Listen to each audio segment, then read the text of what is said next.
the drug will do is Methika. So it's commonly called fenugreek. From the fenugreek word, remember its phytoconstituents, fenugreek B. From B, beta carotene. From C of carotene, cholesterol, carbs. And then proteins, fatty acids, vitamins. From vitamins, V will remember Vitexin and isovitexin. So just as you write the drug, like when you're making notes, write firstly its habit. It's an annual herb. From there, try to write its part used. So you would have seen fenugreek seeds, so its beej is used, and since it is a herb, so its panchang would be used. Okay, then you need to remember its botanical name, Trigonella phenum, family Fabaceae, and Abrajitacul.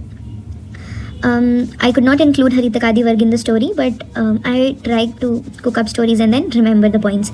So here I've created the story that there is this girl named Aprajita. She has a lot of Vata Vyadhis, pain in the flanks, pain in lower back, Adama and Ajeen. So doctor suggests that you please have Chaturbij Churan. So then her Vata Vyadhis, they subside. So Chaturbij Churan includes Methika, Chandrashur, Kalajaji and Yavanika. So its formulation is also Chaturbij Churan and the indication for Vata Vyadhi is Chaturbij Churan. Then again, when you try to learn any drugs synonyms, try creating a rhyming scheme something. If you look at the last page of any drug, you will see that the shlokas are given. So already those shlokas are given in a rhyming pattern, majority of them.